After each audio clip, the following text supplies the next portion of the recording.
Hello, আসসালামু আলাইকুম। আজকে আমরা সবথেকে সহজ উপায়ে জারণ মান বা জারণ সংখ্যা নির্ণয় করার টেকনিক শিখব। খেয়াল করো, নর্মাল বা একদম নিরপেক্ষ অবস্থায় অণু বা পরমাণুর সামগ্রিকভাবে জারণ মান কিন্তু শূন্য থাকে। ঠিক আছে, যেমন এখানে দেখো একটা হাইড্রোজেন পরমাণু দেয়া। এই হাইড্রোজেন পরমাণুর জারণ মান হলো শূন্য, যেহেতু এটা নিরপেক্ষ অবস্থায় আছে। নিরপেক্ষ অবস্থা মানে কি? কেন্দ্রে যতগুলো প্রোটন, বাইরে ঠিক ততগুলোই ইলেকট্রন। এই জন্যই হাইড্রোজেন নর্মাল বা নিরপেক্ষ অবস্থায় এর জারণ মান শূন্য বা জারণ সংখ্যা শূন্য। ঠিক তেমনইভাবে এই হাইড্রোজেন অণুর জারণ মানও কিন্তু শূন্য, বা মৌল হোক অথবা যৌগ, নর্মাল অবস্থায় বা নিরপেক্ষ অবস্থায় প্রত্যেকের জারণ সংখ্যা শূন্যই থাকে। এখানে একটা সালফিউরিক অ্যাসিড দেয়া অথবা হাইড্রোজেন সালফেট, এরও কিন্তু জারণ মান শূন্য। আবার এই যে পানি, দেখো পানিরও সামগ্রিকভাবে মোট জারণ মান শূন্য। তাহলে তোমাকে যদি কেউ কোশ্চেন করে হঠাৎ করে যে ক্লোরিনের জারণ মান কত, আমরা কিন্তু ওইটার অ্যান্সার দেব না যে ক্লোরিনের জারণ মান -1। ক্লোরিনেরও কিন্তু জারণ মান শূন্য। ঠিক আছে, তোমার হঠাৎ করে জাস্ট এই যে ক্লোরিনের জারণ মান কত? শূন্য, নট -1। কেন সবাই -1 বলবা, বা কখন -1 বলবা আর কখন শূন্য বলবা, ওইটা কিন্তু ক্লিয়ার হওয়া জরুরি। বাট তোমাকে যদি কোশ্চেনটা করতো যে HCl যৌগে ক্লোরিন পরমাণুর বা ক্লোরিনের জারণ মান কত, তাইলে আমার অ্যান্সার হইতো -1। কিন্তু যদি শুধুমাত্র বলে যে ক্লোরিনের জারণ মান কত, এর উত্তর হইল শূন্য। আচ্ছা দেখি তো, আবার নর্মাল বা নিরপেক্ষ অবস্থায় যেভাবে জারণ মান শূন্য, আয়নের ক্ষেত্রে কি দেখো তো। আয়নের ক্ষেত্রে আমার জারণ মান হবে চার্জের সমান। বুঝতে পারছি? সাপোজ এই যে একটা আয়ন বা যৌগমূলক দেওয়া, এর নাম হলো কার্বনেট। এর নাম কি? এর নাম হলো কার্বনেট। এই কার্বনেটে আয়নের চার্জ হলো গিয়া 2-। ঠিক আছে, কি 2-। তাহলে বলো তো এই কার্বনেট আয়নের জারণ সংখ্যার মান কত হবে? জারণ সংখ্যা হবে -2। ঠিক আছে। আবার এই যে PS4+, এই যে যৌগমূলকটা আমাকে দেয়া, এই যৌগমূলক বা আয়নের নাম হলো ফসফোনিয়াম। কি? Phosphonium ion.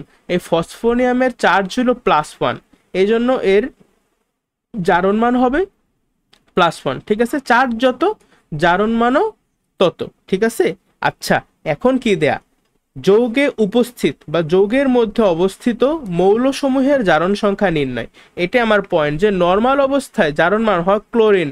আবার যদি বলে সোডিয়াম, কি বললো যে সোডিয়ামের জারণ মান কত, এর উত্তর কত হবে? এর উত্তরও হবে শূন্য।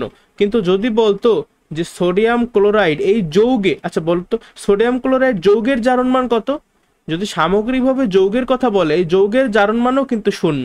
কিন্তু যদি প্রশ্ন করে যে এই যৌগে উপস্থিত সোডিয়াম আয়নের জারণ মান কত, তাইলে আমার উত্তর হইতো +1। আবার যদি বলতো এই যৌগে উপস্থিত ক্লোরিন আয়নের জারণ মান কত, তাইলে আমার উত্তর হইতো -1। কিন্তু সামগ্রিকভাবে এই ফুল সোডিয়াম ক্লোরাইড যৌগের জারণ মান কত, উত্তর কিন্তু শূন্য। তুমি তো মানে মানে খেয়াল করো, আমরা তো সবাই ক্যালকুলেট করতে পারি, তাই না? তাহলে +1 -1 ক্যালকুলেট করলে কত হয়? শূন্য হয় না? এই জন্যই যে কোনো যৌগের নিরপেক্ষ অবস্থায় কিন্তু আমার জারণ মান শূন্য। আমরা মূলত এখন বের করা শিখব যে কোনো একটা যৌগে উপস্থিত নির্দিষ্ট মৌলের জারণ সংখ্যা। ঠিক আছে। আচ্ছা দেখো, ধাতুর জারণ মান কত? ধাতু যদি জাস্ট বলে সোডিয়াম, তাহলে কিন্তু জারণ মান শূন্য। বাট আমি এখানে মিন করতেছি যে কোনো একটা যৌগে ধাতু থাকবে, সেই সময় ধাতুর জারণ মান কত। সাপোজ আমি যদি একটা যৌগ ওখানে লিখি, ধরো এই যে ম্যাগনেসিয়াম ক্লোরাইড, এটা একটা যৌগ। ঠিক আছে, এটা কেমন যৌগ? এটা হলো একটা আয়নিক যৌগ। আয়নিক যৌগ কোন যৌগগুলা? যে যৌগ তৈরিতে আয়নিক বন্ধন লাগছে, সেইটাই হইলো আয়নিক যৌগ। এখন আয়নিক বন্ধন কি, সমযোজী বন্ধন কি, এগুলো সব আমরা পঞ্চম অধ্যায় অর্থাৎ রাসায়নিক বন্ধন ওই চ্যাপ্টারে শিখে ফেলছি। ঠিক আছে। এখন এই যে ম্যাগনেসিয়াম, এই ম্যাগনেসিয়াম হলো ধাতু, কারণ ও হলো গিয়ে গ্রুপ 2 এর একটা মৌল, তাই না? আমাদের কিন্তু গ্রুপ 2 বা গ্রুপ 1 এই প্রত্যেকটা মৌল মুখস্থ থাকতে হবে অবশ্যই। এখন যেহেতু ম্যাগনেসিয়াম একটা ধাতু, হ্যাঁ, যদি কোশ্চেন করে যে ম্যাগনেসিয়াম ক্লোরাইড যৌগে ম্যাগনেসিয়ামের জারণ মান কত, তাহলে আমার উত্তর হবে +2। কিভাবে? দেখো ক্লোরিনের জারণ মান কত, এই যৌগে ক্লোরিনের জারণ মান হলো -1। তাহলে যেহেতু দুইটা আছে, তাহলে -1 × 2 মানে -2, তাই না? এই ক্লোরিন, এই যৌগে ক্লোরিনের জন্য আমার জারণ মান মোট কত পাইছি? -2। এখন আমরা যেহেতু জানি এই ফুল যৌগে ম্যাগনেসিয়াম ক্লোরাইডে আমার জারণ মান পেতে হবে 0। আমি যদি 0 পেতে চাই, যেহেতু এখানে অলরেডি -2 পেয়েছি, তাহলে আমার ম্যাগনেসিয়ামের জন্য কত লাগবে বলো তো? এখানে যদি আমি +1 আনি অথবা +3 আনি, তাইলে কি আমার কাটাকাটি হবে? 0 হবে বলো? না, যেহেতু এখানে -2, আমার ম্যাগনেসিয়ামের জন্য লাগবে +2। তার ফলে কিন্তু দেখো +2 -2 কাটাকাটি করলে কত হবে? 0। ঠিক আছে? আচ্ছা দেখো, আর যদি কোশ্চেন করতো নর্মাল কোনো যৌগ না দিয়ে বললো ম্যাগনেসিয়ামের জারণ মান কত, আমার উত্তর কিন্তু হবে 0, কারণ ম্যাগনেসিয়ামের কোনো জারণ মান নেই। বলতে হবে কোন একটা যৌগ তোমার দিতে হবে, ঠিক আছে? ওই যৌগে, যেমন এই যে ম্যাগনেসিয়াম হাইড্রোক্সাইড, ম্যাগনেসিয়াম হাইড্রোক্সাইড যৌগে ম্যাগনেসিয়ামের জারণ মান কত? উত্তর হবে +2। আসলে ভাইয়া ম্যাগনেসিয়ামের না জারণ মান মোস্ট অফ দ্য টাইম +2ই থাকে। কেন? কারণ ম্যাগনেসিয়ামের যেহেতু ইলেকট্রন বিন্যাস তুমি করলে দেখবা যে এর পারমাণবিক সংখ্যা কত? 12, তাই না? ম্যাগনেসিয়ামের যেহেতু 12, তাহলে ওর সর্বশেষ শক্তি স্তরে কিন্তু 2টি ইলেকট্রন থাকে। ওই 2টি ইলেকট্রনকে ত্যাগ করতে পারলেই কিন্তু ও কি স্থিতিশীল হবে। এই জন্য ম্যাগনেসিয়ামের সর্বাবস্থায় জারণ মান কিন্তু 2 থাকে। আমরা পরবর্তীতে দেখব যে ধাতুর জারণ মান কত, অধাতুর জারণ মান কত, যোজনী নামে একটা টার্ম আছে, যোজ্যতা ইলেকট্রন, এগুলো সব পঞ্চম অধ্যায়ে জিনিসপাতি। আচ্ছা, বুঝতে পারছো আশা করি মৌলিক পার্থক্যটা, যেটা আমি তোমাদেরকে বোঝানোর চেষ্টা করছি। এখন দেখো একটা পর্যায় সারণী আমাদের কাছে দেয়া আছে। এই পর্যায় সারণীর এই যে 1 নাম্বার গ্রুপ, এই 1 নাম্বার গ্রুপের ধাতুগুলোকে বলা হয় ক্ষার ধাতু। কেন বলা হয় এটা আমরা চতুর্থ অধ্যায়ে শিখছি। এই যে দ্বিতীয় গ্রুপ, 2 নং গ্রুপের মৌলগুলোকে বলা হয় মৃৎক্ষার ধাতু। 11 নাম্বার গ্রুপের প্রথম 3টে কপার, সিলভার, গোল্ড, এদেরকে বলা হয় মুদ্রা ধাতু। হ্যাঁ, তারপর এই যে 16 নাম্বার, 17 নাম্বার, মেইনলি আমাদের লাগবে 17 নাম্বার। 17 নাম্বার গ্রুপের মৌলগুলোকে বলা হয় হ্যালোজেন মৌল। 18 নাম্বার গ্রুপের মৌলগুলোকে বলে নিষ্ক্রিয় গ্যাস। 16 নাম্বার গ্রুপ এদেরকে বলা হয় চ্যালকোজেন। তারপর 15 নাম্বার গ্রুপ এদেরকে বলা হয় নিকটোজেন। ঠিক আছে? এই দুইটা তোমরা মূলত 11 12 শিখবে এখন। তবে শিক্ষা রাখো, আমি আমার চতুর্থ অধ্যায়ের যে ইন ডিটেলস ক্লাস, সেখানে কিন্তু প্রত্যেকটা জিনিস শিখাইছি। ঠিক আছে? অবশ্যই করবা যদি কেউ না করে থাকো।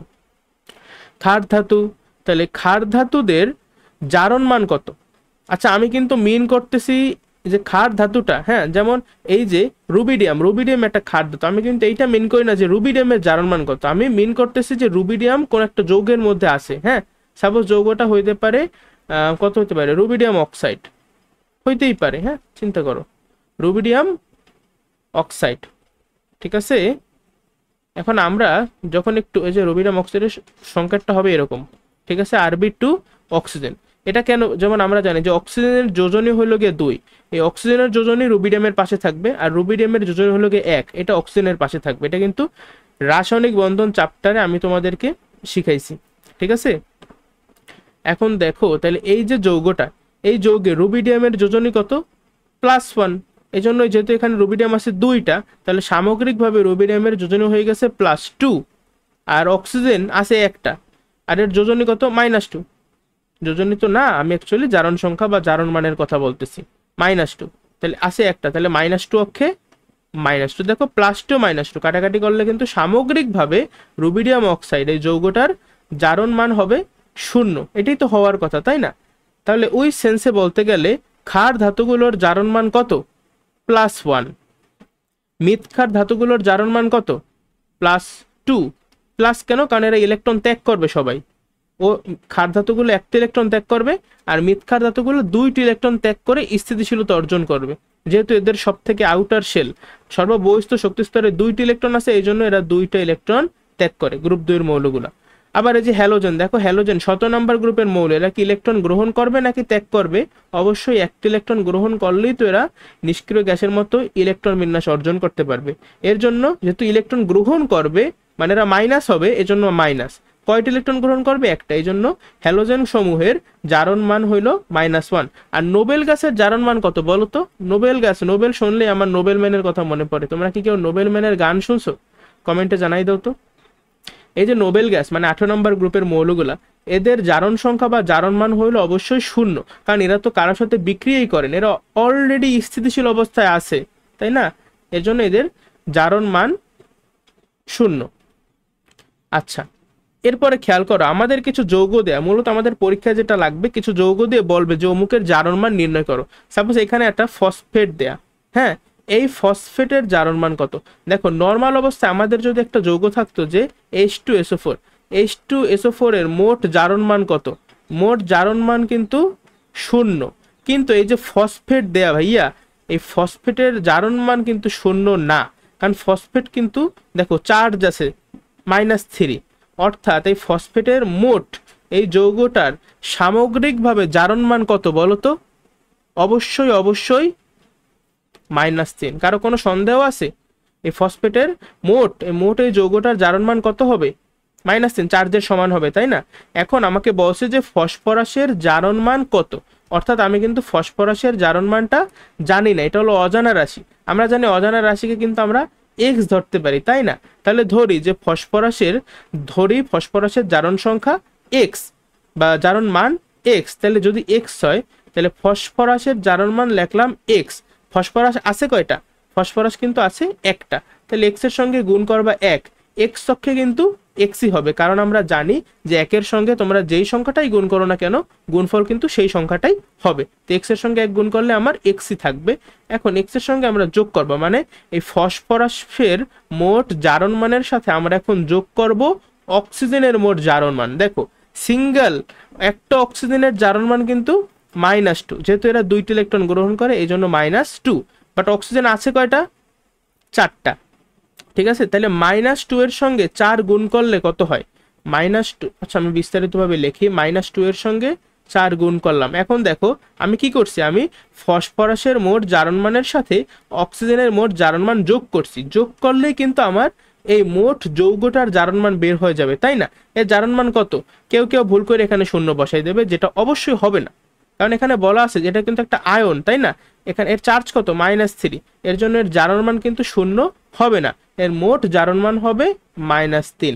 এখন এই ইকুয়েশনটা সলভ করলেই তোমার এক্স এর একটা ভ্যালিড ভ্যালু বের হবে। যেহেতু এটা একটা কি, দেখো একটাই চলক আছে, আবার আমার কাছে একটাই সমীকরণ আছে, একঘাত বিশিষ্ট সমীকরণ, অর্থাৎ খুব ইজিলি কিন্তু আমি এক্স এর মানটা বের করতে পারবো। দেখো +4 -2 গুণ করলে কত হবে?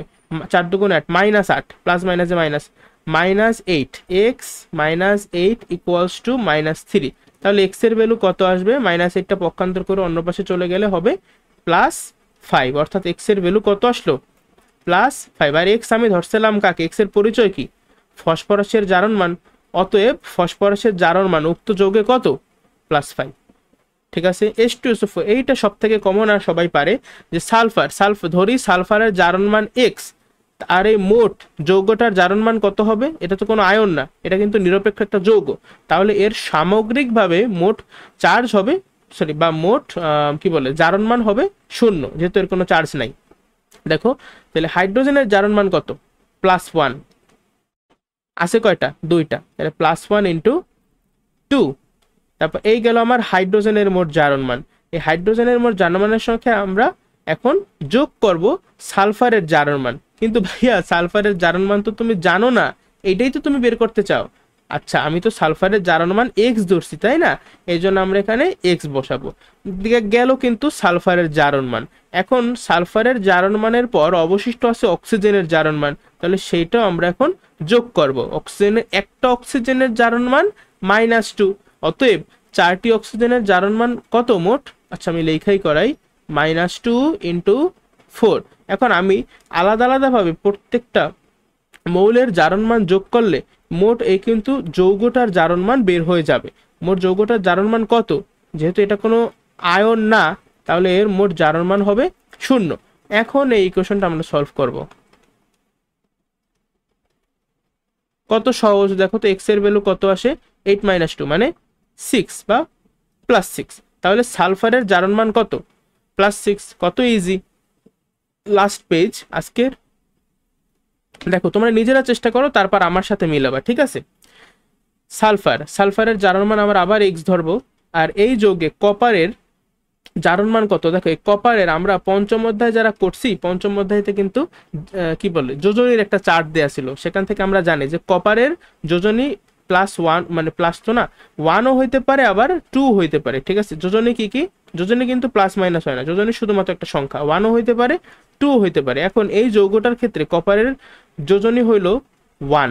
কিভাবে বুঝছি, কারণ এখানে আছে কি সালফেট না, সামগ্রিকভাবে সালফেটের জারণ মান হলো -2। তাহলে এটা যদি -2 হয় তাহলে কপারের কত হবে জারণ মান, অবশ্যই +2, নাহলে তো শূন্য হবে না সামগ্রিকভাবে, তাই না। আচ্ছা, এইভাবে আমি বুঝতে পারছি যে এই যৌগের ক্ষেত্রে কপারের অ্যাকচুয়ালি যোজনী 2, যোজনী 2 মানে আমার জারণ সংখ্যা হলো +2, ঠিক আছে। যোজনী আর জারণ সংখ্যার মধ্যে একটা সম্পর্ক আছে, এটা আমরা অন্য কোনো একদিন জানবো। দেখো সালফারের জারণ মান তো তুমি x ধরছো, তাই না। তাহলে দেখো তো, এই যে লিখলাম +2 কপারের জারণ মান, এর সাথে যোগ করব সালফারের জারণ মান যেটাকে আমরা x ধরছি, তার সাথে আমরা যোগ করব অক্সিজেনের মোট জারণ মান। যেহেতু একটা অক্সিজেনের জারণ মান -2, তাহলে 4টা অক্সিজেনের মোট জারণ মান হবে -8। আর যোগ করলে, যেহেতু এটা কোনো আয়ন না, এর জারণ মান হবে মোট 0। এখন দেখো তাহলে x এর ভ্যালু কত আসে, x এর ভ্যালু কিন্তু আবার 6 আসে, ঠিক আছে। আচ্ছা, পরবর্তী যৌগটা আছে কি HNO3, যার নাম হলো নাইট্রিক অ্যাসিড। হ্যাঁ, এই নাইট্রিক অ্যাসিডে নাইট্রোজেনের জারণ মানটা বের করতে হবে। দেখো তো, তোমরা করবা আগে, তারপর আমার সাথে মিলাবা। যেহেতু 3টা এজন্য -6, তাহলে x এর ভ্যালু কত, 5। আবার এই যে এটার নাম কি, এটার নাম হলো ফসফরিক অ্যাসিড, ঠিক আছে। ফসফরিক অ্যাসিডে আমি ফসফরাসের জারণ মানটা বের করব, +3 + x -8 = 0। হাইড্রোজেনের একটা হাইড্রোজেনের জারণ মান কিন্তু +2 ধরা হয়, ঠিক আছে। তাহলে এখানে আছে 3টা, এজন্য আমি এখানে +3 লিখছি।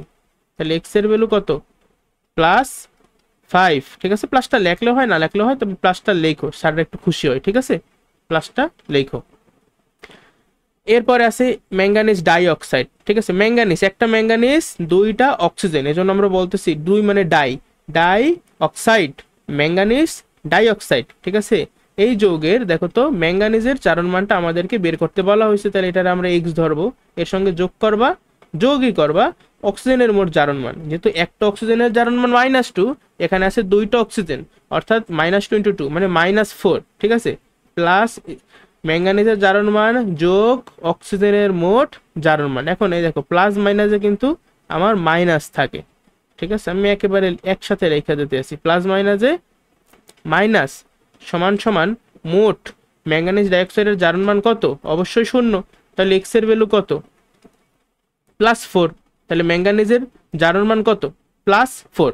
এর পরবর্তী যৌগটার নাম হলো, দেখো এটা কি, K2CH2O7 মানে পটাশিয়াম ডাইক্রোমেট বলে এটাকে, ঠিক আছে। পটাশিয়াম ডাইক্রোমেটে ক্রোমিয়ামের জারণ মান জানতে চাওয়া হয়েছে। এখন দেখো পটাশিয়াম যেহেতু গ্রুপ 1-এর মৌল, তাহলে এর জারণ মান হবে +1। আছে কয়টা, 2টা না, তাহলে +1 × 2 মানে +2। এই হলো পটাশিয়ামের জারণ মান। এর সঙ্গে আমরা যোগ করব ক্রোমিয়ামের মোট জারণ মান। এখন একটা ক্রোমিয়ামের জারণ মান আমি ধইয়া নিছি x, বাট এখানে তো আছে 2টা ক্রোমিয়াম, তাই না। এই জন্য আমি কিন্তু এখানে হবে 2x। খুবই সাবধান, এতক্ষণ পর্যন্ত শুধু x ছিল, বাট এখানে কিন্তু 2x এসে গেছে, যেহেতু আমি যার জারণ মান বের করব সেই মৌলটা এই যৌগের মধ্যে একাধিক আছে, মানে 2টা আছে, তাই না। এই জন্য 2x। যদি 3টা থাকতো তাহলে কিন্তু আমরা 3x বসাইতাম, ঠিক আছে। এখন আমি পটাশিয়ামের জারণ মানের সাথে ক্রোমিয়ামের মোট জারণ মান যোগ করছি, তারপর এর সাথে অক্সিজেনের মোট জারণ মান যোগ করব। অক্সিজেন একটার কত, -2, তাহলে 7 × 14 আর প্লাস মাইনাসে মাইনাস, মানে মোট কিন্তু -14। দেখো এই যে -14। আর মোট এই যৌগটার মোট জারণ মান কত, নিরপেক্ষ অবস্থায় আছে তাইলে 0, যদি আয়ন অবস্থায় থাকতো তাইলে ভিন্ন কথা ছিল, ঠিক আছে। এখন তুমি যদি এটা সলভ করো, 2x - 12 = 0, তাহলে x এর ভ্যালু কত আসে, দেখো 2x = 12, তাহলে x এর ভ্যালু আসবে +6, ঠিক আছে। পারবা না বলো এগুলা, একেবারে কিন্তু সহজ অঙ্ক। এই যে যৌগটা দেয়া, এই যৌগটার নাম হলো সোডিয়াম থায়োসালফেট, ঠিক আছে। আচ্ছা, এই যৌগটায় আমার সালফারের জারণ মান বের করতে বলা হয়েছে। হ্যাঁ, এখন এই সালফারের জারণ মান আমরা কিভাবে বের করতে পারি, প্রথমেই ধরি সালফারের জারণ মান x, ঠিক আছে। তাহলে এখানে 2টা সালফার আছে এই যৌগে, তাহলে 2টা সালফারের মোট জারণ মান কত, +2x। আর সোডিয়ামের জারণ মান কত, +1। আছে কয়টা, 2টা, তার মানে +2 +2x, অক্সিজেন 3টা আছে তার মানে -6 ইকুয়ালস টু 0। এখন দেখো আমরা 2 থেকে 6 বিয়োগ করলে কত, -4, আর সমান চিহ্নের ওই পাশে পাঠিয়ে দিলে বা পক্ষান্তর করলে হবে +4, তাই না? তাহলে 2x ইকুয়ালস টু 4। এর পরবর্তী লাইনে x ইকুয়ালস টু কত, 2। ঠিক আছে, তাহলে এই যৌগে সালফারের জারণ মান হবে +2। ঠিক আছে, এরপর আছে কপার আর আয়োডিন এর মিশ্রণে তৈরি, কি বলবো এটারে, কপার আয়োডাইড। আচ্ছা দেখো, কপারের কিন্তু 2টা আয়ন আছে বা 2টা যোজনী ছিল, মনে আছে, 1 আর 2। কপার যদি প্লাস আকারে মানে কপার প্লাসও থাকতে পারে, আবার কপার 2+ থাকতে পারে। কেন, আমরা যদি একটু কপারের ইলেকট্রন বিন্যাসটা একটু মানে বিশ্লেষণ করি, কপারের কিন্তু পারমাণবিক সংখ্যা ছিল 29টা। ও কিন্তু ব্যতিক্রমধর্মী ইলেকট্রন বিন্যাস প্রদর্শন করত, জানি না তোমাদের মনে আছে কিনা। এমন ছিল 4s1 3d10। ঠিক আছে, এখন এই কপার মাঝে মাঝে 4s1 থেকে একটি ইলেকট্রন ত্যাগ করত, আবার মাঝে মাঝে মোট 2টি ইলেকট্রন ত্যাগ করত। 4s থেকেও একটা বের করত, আবার হয়তো বা এই যে 3d থেকেও একটা বের করতো। ঠিক আছে, তো সেই সময় কপারের জারণ মান হয়তো 2। যদি 2টি ইলেকট্রন ত্যাগ করতো তাহলে এর জারণ মান হয়তো 2, আর যদি জাস্ট একটি ইলেকট্রন ত্যাগ করতো তাহলে এর জারণ মান হয়তো 1। ঠিক আছে, এখন আমার এইটাকে বলতাম আমরা কিউপ্রাস, কপার থেকে আসছে কিউপ্রা। ঠিক আছে, আর যেহেতু কম, জারণ মান +1ও হইতে পারতো, +2ও হইতে পারতো। হ্যাঁ, এটাকে আমরা বলবো কিউপ্রাস আয়ন, আর এটাকে আমরা বলবো কিউপ্রিক আয়ন। ঠিক আছে, এটা হলো কি আসইক। যেমন ফেরাম বা আয়রনের কিন্তু 2টা ছিল আয়ন, একটা হলো কি Fe2+, আর একটা হলো Fe3+। এটাকে আমরা বলতাম ফেরাস আয়ন, আর এটাকে বলতাম ফেরইক আয়ন। মানে আস ইক, কম যেটা কম সেটা হলো আস, আর যেটা বেশি সেটা হলো ইক। যেমন এখানে এটা হলো কি কিউপ্রাস, আর এটা হলো কিউপ্রিক। ঠিক আছে, আচ্ছা, বাট এই যৌগে তোমরাই আমাকে বলো, এই যে আয়োডিনের জারণ মান জানতে চাওয়া হয়েছে, এটাকে এত বের করা লাগে। আয়োডিনের জারণ মান বরাবরই কিন্তু -1, আর তাহলে এই যৌগে কিন্তু কপারের জারণ মান, সরি, তোমার এই যৌগে কপারের জারণ মানটাই জানতে চাওয়া হয়েছে। ঠিক আছে, এখন কপারের জারণ মান আসলে এখানে +1, আমি মানে দেখেই পারি, বাট তোমরা কিভাবে বের করবা। ধরি কপারের জারণ মান x, তাহলে তুমি প্রথমে কপারের জারণ মান x বসাবা, তারপর কপারের জারণ মানের সাথে তোমার যোগ করতে হবে, কি যোগ করতে হবে, আয়োডিনের জারণ মান। এখন আয়োডিনের জারণ মান কত, সবসময় -2, আর যোগ করলে তুমি এই মোট এই যৌগটার জারণ মান পাবা, যেটা হবে 0, যেহেতু এটা নিরপেক্ষ অবস্থায় আছে। তাহলে x এর ভ্যালু কত, +- -1 = 0, অতএব x = 1। বুঝছি, x = 1 কিভাবে হলো। তো এইটাই ছিল এই অঙ্কটা, বা এই যে জারণ মান নির্ণয় করা। এটা যদি তোমরা পারো তাহলে অবশ্যই পরীক্ষার হলে খতে আসতে পারে বা গতেও কিন্তু কাজে লাগতে পারে। আশা করি এই ক্লাসে, ভালো কথা, কিছু ব্যতিক্রম আছে, ব্যতিক্রমগুলো দেয়া ছিল কোথায় আমার সঠিক খেয়াল নাই, দাঁড়াও দেখি তো, স্লাইডে দেওয়া থাকার কথা, একটু ওয়েট করো ভাইয়া, ব্যতিক্রমগুলা আচ্ছা হয়তো বা অ্যাড করা হয় নাই, বাট আমাদের যে বই আছে সেই বইতে একটা চার্ট আছে, বুঝছো, বইয়ের চার্টটা, এটা হলো কি একদম এই যে জারণ মানের যে একটা চার্ট আছে, সেখানে লাস্টের 2টা কিছু ব্যতিক্রম দেয়া আছে, ওইগুলো তোমরা ভালোভাবে দেখবা। ঠিক আছে, ওইটা অবশ্যই আমাদের মুখস্থ থাকা জরুরি। তাহলে আর আজকের ক্লাস থেকে যদি কারো কোনো প্রশ্ন থাকে তোমরা কমেন্ট সেকশনে করতে পারো, আমি সলভ দেওয়ার ট্রাই করব। ঠিক আছে, বা আমাদের ফেসবুক গ্রুপ আছে সেখানেও দিতে পারো, তাহলে আমরা আরও তাড়াতাড়ি ওইটার সলভ দিতে পারবো। তোমাদের যদি এই ভিডিওটা ভালো লাগে তাহলে লাইক করো, আর চ্যানেলটা অবশ্যই বন্ধুদের মাঝে শেয়ার করো এবং সাবস্ক্রাইব করে নিও। তাহলে আজকের মতো এই পর্যন্তই, সবাই নিজেরাও ভালো থাকো, অপরকেও ভালো রাখো। আসসালামু আলাইকুম।